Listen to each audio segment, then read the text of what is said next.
तो बाजार में एक और आईपीओ आने वाला है और इस बार ये है श्रीराम ट्यूस्टेक्स लिमिटेड का, जो एक टेक्सटाइल कंपनी है। तो चलिए आज ज़रा करीब से देखते हैं कि ये कंपनी क्या करती है और क्या ये आईपीओ निवेश के लिए एक अच्छा मौका हो सकता है। तो सबसे बड़ा सवाल यही उठता है, क्या इस नए आईपीओ में पैसा लगाना एक सुनहरा धागा साबित होगा या फिर ये एक जोखिम भरा दांव है।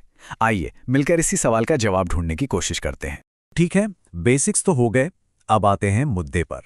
सबसे पहले ये समझते हैं कि श्रीराम ट्विस्टेक्स असल में करती क्या है। तो जैसा कि नाम से थोड़ा अंदाजा लगता है, कंपनी का मेन काम है कॉटन यार्न यानी सूती धागा बनाना, और ये B2B मॉडल पर काम करते हैं। इसका मतलब ये हुआ कि ये अपना धागा सीधे हम जैसे आम ग्राहकों को नहीं बेचते, बल्कि दूसरी कंपनियों को बेचते हैं। सोचिए, जैसे कि जो कंपनियां कपड़े बनाती हैं या फिर गारमेंट्स एक्सपोर्ट करती हैं। अब ये जानना काफी दिलचस्प है कि इनका बनाया हुआ धागा जाता कहाँ है। देखिए, डेनिम की जीन्स से लेकर हमारे आपके घर के तौलिए, शर्ट्स, स्वेटर्स, यहाँ तक कि इंडस्ट्रियल कपड़ों तक में इनका धागा इस्तेमाल होता है। मतलब इनकी रेंज काफी बड़ी है। और एक और खास बात यह है कि ये कुछ स्पेशल धागे भी बनाते हैं, जैसे एली ट्विस्ट और लाइक्रा ब्लेंडेड। ये वैल्यू एडेड प्रोडक्ट्स होते हैं जिन पर कंपनी को मार्जिन भी बेहतर मिलता है। अच्छा, तो कंपनी का सारा ऑपरेशन कहाँ से होता है? इनका मेन मैन्युफैक्चरिंग हब गुजरात में है और इनकी कैपेसिटी भी अच्छी खासी है, लगभग 27,744 स्पिंडल्स की। साथ ही इनके पास 5 गोदाम भी हैं जो इनके लॉजिस्टिक्स और सप्लाई चेन को सपोर्ट करते हैं। तो ये तो हो गई कंपनी के बिजनेस की बात। अब आते हैं आईपीओ की डिटेल्स पर, मतलब आंकड़ों पर नजर डालते हैं। तो कंपनी इस आईपीओ के जरिए टोटल 1 करोड़ 6 लाख नए शेयर्स बाजार में ला रही है। और यहाँ एक ज़रूरी बात यह है कि ये पूरा का पूरा एक फ्रेश इशू है। इसका सीधा मतलब ये है कि आईपीओ से जो भी पैसा आएगा वो सीधा कंपनी के पास जाएगा, न कि किसी प्रमोटर की जेब में। और कंपनी इस पैसे का इस्तेमाल अपने बिजनेस को और बढ़ाने के लिए करेगी। अब सवाल ये है कि ये शेयर्स मिलेंगे किसको? तो देखिए, इसका एक बड़ा हिस्सा, मतलब 75% QIBs यानी बड़े इंस्टीट्यूशनल इन्वेस्टर्स के लिए रखा गया है, और हम जैसे रिटेल इन्वेस्टर्स के लिए इसमें 10% का कोटा है। अगर इसमें निवेश करने का सोच रहे हैं तो ये तारीखें नोट कर लीजिए। आईपीओ 23 फरवरी को खुलेगा और 25 फरवरी को बंद हो जाएगा। इसके बाद शेयर अलॉटमेंट 26 फरवरी को होगा और फाइनली मार्केट में इसकी लिस्टिंग 2 मार्च को होगी। चलिए अब आते हैं इस विश्लेषण के सबसे जरूरी हिस्से पर। किसी भी निवेश में पैसा लगाने से पहले उसकी खूबियों और कमजोरियों दोनों को जानना बहुत जरूरी होता है।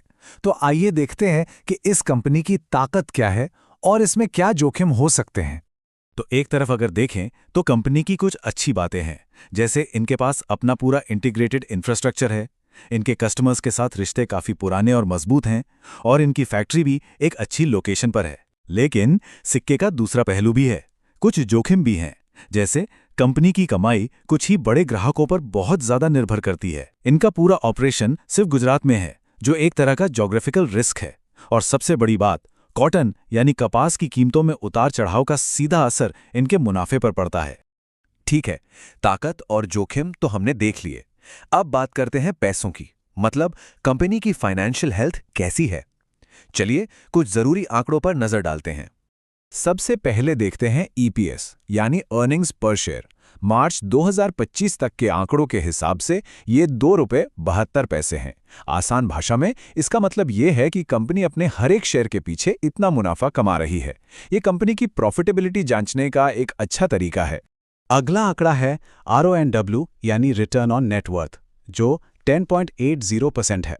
ये नंबर हमें बताता है कि कंपनी अपने शेयर होल्डर्स के पैसे पर कितना रिटर्न जनरेट कर पा रही है। करीब 11% का यह आंकड़ा एक स्टेबल परफॉर्मेंस की तरफ इशारा करता है। और फिर है ROC यानी रिटर्न ऑन कैपिटल एम्प्लॉयड, जो कि 13.37% है। ये मैट्रिक कंपनी की ओवरऑल एफिशिएंसी को दिखाता है कि वो अपने लगाए हुए कुल पैसे पर कितना मुनाफा बना रही है। 13% से ज़्यादा का ROC बताता है कि कंपनी अपने रिसोर्सेज का इस्तेमाल काफ़ी अच्छे से कर रही है। अब इन आंकड़ों को अकेले देखने से पूरी तस्वीर साफ नहीं होती, तो चलिए इसकी तुलना इसी इंडस्ट्री की दूसरी कंपनियों से करते हैं। यहाँ हम देख सकते हैं कि अंबिका कॉटन मिल्स और दामोदर इंडस्ट्रीज जैसी बड़ी कंपनियों के मुकाबले श्रीराम ट्विस्टेक्स साइज में तो छोटी है, लेकिन इसके रिटर्न्स काफ़ी स्टेबल हैं। तो कुल मिला के बात यह है कि कंपनी का ऑपरेशनल परफॉर्मेंस लगातार अच्छा रहा है, इसमें कोई शक नहीं। लेकिन जैसा कि हमने पहले भी बात की, कच्चे माल की कीमतों का रिस्क और कुछ ही कस्टमर्स पर निर्भरता, ये दो ऐसे बड़े फैक्टर हैं जिन्हें कोई भी नज़रअंदाज नहीं कर सकता। तो हम फिर से उसी सवाल पर आ जाते हैं। एक तरफ स्थिर प्रदर्शन है तो दूसरी तरफ कुछ साफ साफ दिखने वाली चुनौतियां। ऐसे में क्या ये आईपीओ किसी के इन्वेस्टमेंट पोर्टफोलियो के लिए सही धागा है? देखिए, इसका जवाब तो हर किसी को अपनी रिस्क लेने की क्षमता और इन सभी फैक्टर्स को तौलने के बाद खुद ही ढूंढना होगा। उम्मीद है इस जानकारी से आपको फैसला लेने में मदद मिलेगी। हमारे साथ जुड़ने के लिए शुक्रिया।